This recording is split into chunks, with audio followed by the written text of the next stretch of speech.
Halo teman-teman, di sini kami akan membahas satu topik yaitu penyakit demensia atau biasa yang disebut juga dengan pikun.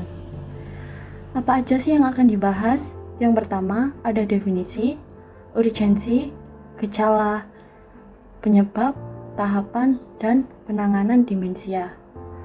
Sebelum kita membahas definisi, tujuan kami membahas topik ini adalah untuk pencegahan demensia pada lansia.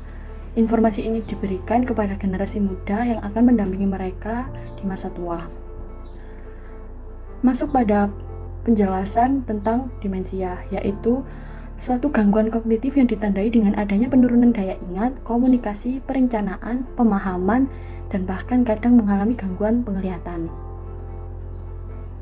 Penyebab demensia sendiri yang pertama yaitu usia, di mana usia seseorang semakin tua, semakin menurun juga daya ingat mereka.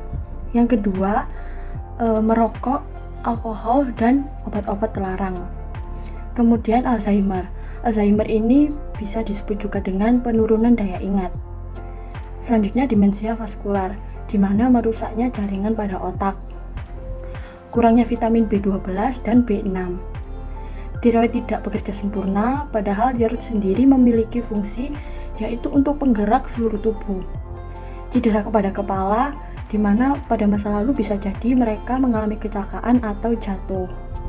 Infeksi otak atau infantilitis, dan yang terakhir penyakit degeneratif otak lain.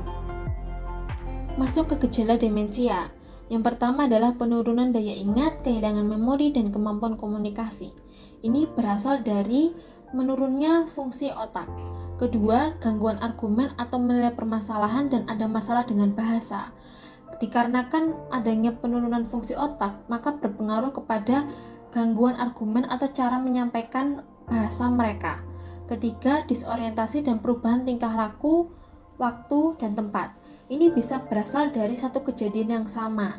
Contohnya saja, orang tua tidak sadar bahwa mereka keluar rumah. Keempat, gangguan dalam persepsi visual. Contohnya, ketika ada orang tua melihat sesuatu dalam atau di depan mata mereka paham apa yang mereka lihat, tetapi mereka tidak bisa menjelaskan kepada seseorang yang mereka ajak bicara. Yang kelima adalah kesulitan dalam melakukan rutinitas pekerjaan. Dengan semakin bertambahnya usia seseorang dan menurunnya fungsi otak seseorang, maka ini berpengaruh kepada rutinitas pekerjaan atau kegiatan yang mereka lakukan sehari-hari. Dan yang terakhir adalah kesulitan fokus dan tidak dapat mengambil keputusan. Kembali pada faktor utama dari gejala demensia yaitu menurunnya fungsi otak, maka berpengaruh kepada fokusnya seseorang atau orang tua tidak lagi 100% dan berpengaruh kepada dalam pengambilan keputusan mereka. Demensia atau pikun ini sering dianggap sebagai dampak penuaan yang normal, sehingga gejala dan tanda-tandanya sering tidak dikenali atau diperhatikan. Hal ini berdampak pada proses penanganan yang akan melambat. Jika kita melihat dari data statistik jumlah penduduk Indonesia pada tahun 2012, jumlah penduduk lansia terhitung 21,68 juta jiwa atau sekitar 8,49% dari total penduduk Indonesia. Dan jumlahnya akan terus bertambah seiring pertambahan penduduk. Dari tahun 2015 saja diperkirakan ada 1, juta jiwa penderita demensia. Dampak yang paling bisa dirasakan adalah tentunya pada perekonomian yang memiliki salah satu anggota keluarganya menderita demensia. Diperkirakan akan menghabiskan 4-7 juta per bulan untuk biaya perawatan mereka. Tahapan demensia.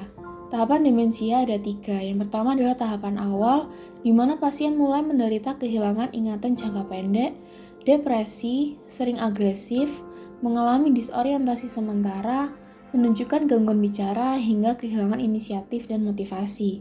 Lalu tahapan yang kedua yaitu tahapan menengah, di mana pasien mulai pelupa terutama pada kejadian baru yang dialami, kesulitan melakukan pekerjaan rumah tangga, hingga kesulitan menemukan kata yang tepat untuk diungkapkan, yaitu sulit berbicara.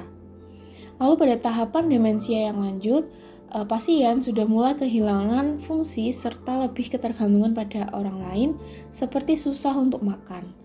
Lalu, pasien juga mulai sulit untuk berbicara dan hingga tidak dapat mengenali orang maupun objek yang ada di sekitarnya. Nah, Bagaimana sih cara pencegahan demensia? Demensia sendiri sejauh ini belum ada obatnya, sehingga demensia bisa dicegah sejak dini. Cara mencegah demensia yang paling mudah dan efisien dilakukan di rumah adalah senam otak.